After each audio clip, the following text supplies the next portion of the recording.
عزیز طلباء السلام علیکم ورحمۃ اللہ وبرکاتہ۔ میرا نام محمد طارق، میں آپ کا تاریخ کا استاد ہوں۔ عزیز طلباء، آج ہم نے تاریخ کا چیپٹر نمبر 3 اور مغلیہ سلطنت کی معاشرتی اور ثقافتی حالات میں سے پیج نمبر 54 سے لے کر پیج نمبر 58 تک ہم نے ریڈنگ کرنی ہے۔ اس میں جو اہم کوشچن، شارٹ کوشچن یا لانگ کوشچن آئیں گے، میں آپ کو بتاتا جاؤں گا، آپ نے بک پہ نشان لگا لینے ہیں۔ مغلیہ دور حکومت میں مذہبی رواداری اور برداشت کا بہت خیال رکھا گیا۔ مغل بادشاہوں کے حسن سلوک، صلح برداشت اور صلح جو پالیسی سے مسلمانوں کے ساتھ ساتھ غیر مسلم بھی متاثر ہوئے۔ مغل بادشاہوں نے عوام میں مذہبی تعصب، مخالفت کو ختم کیا۔ مغل بادشاہ اکبر نے غیر مسلموں کو بڑے بڑے عہدے اور مناصب دیے۔ مغلیہ دور میں فارسی کے ساتھ ہندی زبان کو بھی اہمیت دی گئی۔ اس کو بیٹا ہائی لائٹ کر لیں۔ مغلیہ دور میں فارسی کے ساتھ کس زبان کو اہمیت دی گئی؟ ہندی زبان کو بھی اہمیت دی گئی۔ مسلمانوں کے علاوہ غیر مسلموں کی جان مال عزت کا مکمل تحفظ کیا گیا، اور مغلیہ فوج میں غیر مسلم فوجی بھی شامل کیے جاتے۔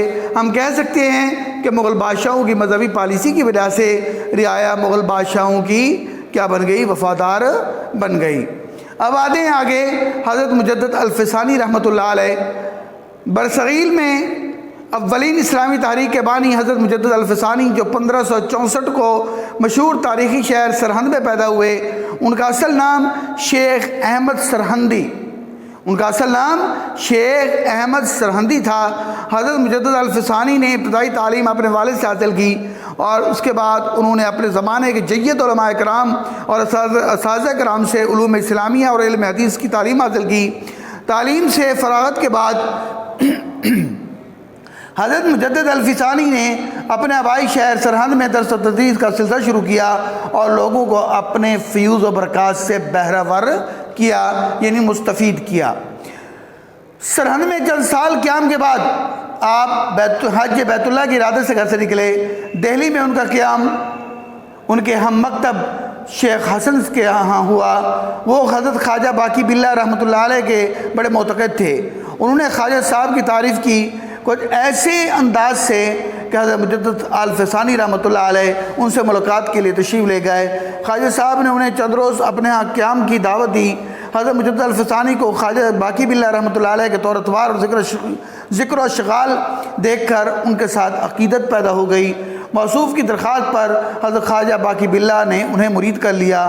2-3 ہفتے اپنے پاس رکھنے کے بعد خواجہ صاحب نے اپنے آپ کو سرہند واپس جانے کا حکم دیا۔ سرہند واپس آنے کے بعد آپ نے اپنے اصلاحی اور تجدیدی کام کا آغاز کیا۔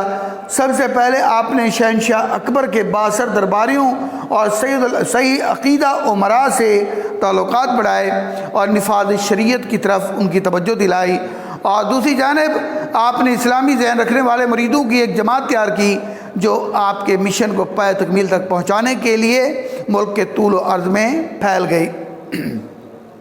حضرت مجدد الفسانی نے اپنے مریدوں سے رابطہ رکھنے کے لیے خطوط نویسی کا سلسلہ شروع کیا۔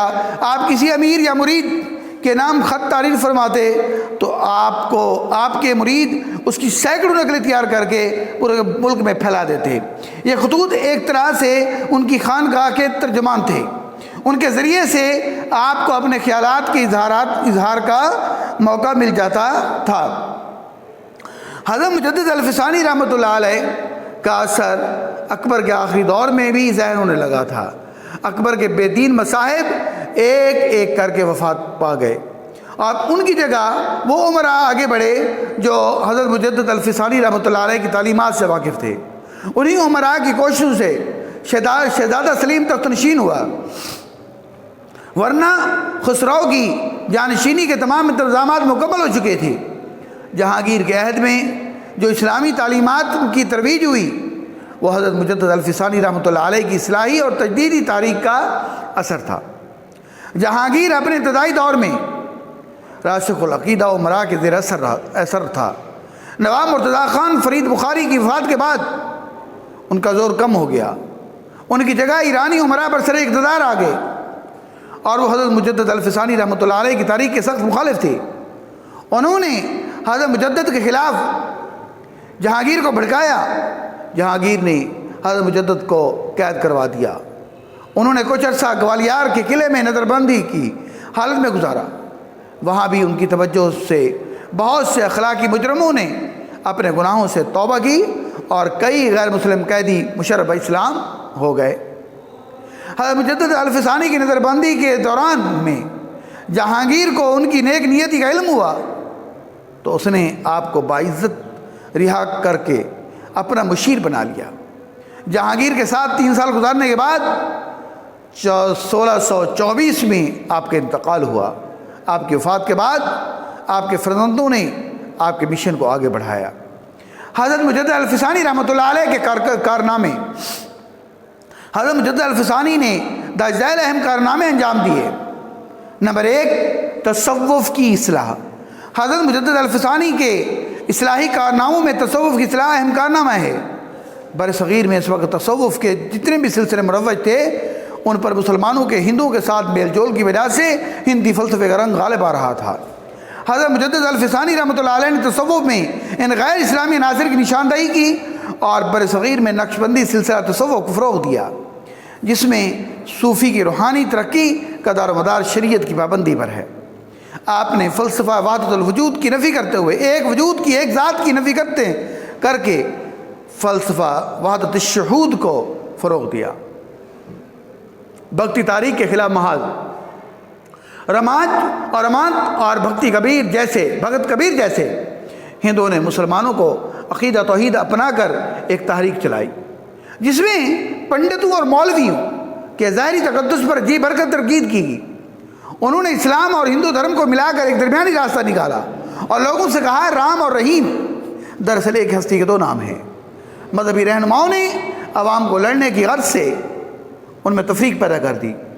اکبر کے دین الہی میں بھی اس تاریخ کا رنگ غالب رہا۔ حضرت مجدد الفسانی رحمۃ اللہ علیہ کے زمانے میں یہ تحریک بڑے زور و شور کے ساتھ چل رہی تھی۔ آپ نے ہرد رام نامی ایک ہندو کے نام اپنے خط میں اس تاریخ پر کڑی تنقید کی اور ان کے نظریات کو رد کیا۔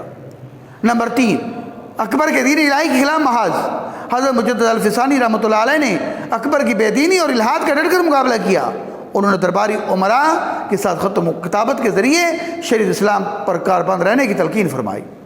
اگر آپ کو کہیں سے یہ اطلاع ملتی کہ کوئی مسلمان نے اسلام کے دفاع میں کوئی خدمت پہ انجام دی ہے تو آپ اسے مبارکباد کا خط لکھتے۔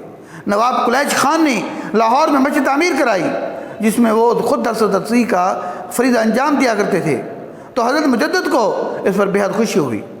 حضرت مجدد کی ترغیب دلانے پر امراء میں دین کی خدمت میں ایک دوسرے پر سبقت لے جانے کا جذبہ پیدا ہوا۔ جس زمانے میں اکبر اور اس کے حواری منفی تاثر پھیلا رہے تھے، اسلام ایک پرانا دین ہو چکا ہے، اب ایک نئے دین کی ضرورت ہے، تو حضرت مجدد اور ان کے رفقا نے بڑی سختی کے ساتھ شریعت پر عمل کر کے دکھایا۔ اسلام آج بھی اتنا ہی تر و تازہ دین ہے جتنا شروع میں تھا۔ ہندوؤں کے خلاف محاذ آرائی، یہ ہمارا بیٹا لاسٹ ٹاپک ہے۔ اکبر کی ہندو نواز پالیسی سے ہندوؤں کے حوصلے اس قدر بڑھ گئے کہ انہوں نے مسجدیں اور مقبرے مسمار کر کے ان کی جگہ مندر تعمیر کرنے شروع کر دیے۔ جن علاقوں میں ہندوؤں کی اکثریت تھی وہاں انہوں نے مسلمانوں کو بہت تنگ کر رکھا تھا۔ مسلمان اسلام کے شعار کو بجا لانے میں قاصر تھے، اگر وہ ایسا کرتے تو ہندو انہیں قتل کرنے سے دریغ نہ کرتے تھے۔ ان حالات میں حضرت مجدد نے ہندوؤں کے خلاف محاذ قائم کیا۔ اکبر اور اس کے بعد جہانگیر کے درباری امراء کو ان کی زیادتوں کی طرف توجہ دلائی۔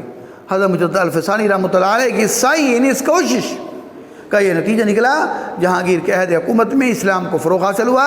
اس کے بعد شاہ جہاں اور اورنگزیب عالمگیر جیسے باعمل مسلمان حکمران ہوئے اور جن کی کوششوں سے شریعت کو فروغ ملا۔ تو عزیز طلبہ، یہ تھا آج کا ہمارا لیکچر جو آج ہم نے پڑھا۔ اگر کوئی بات سمجھ نہ آئی ہو تو آپ مجھے کال کر سکتے ہیں، واٹس ایپ کر سکتے ہیں، میسج کر سکتا کہ آپ کی بہتر رہنمائی کر سکوں۔ والسلام۔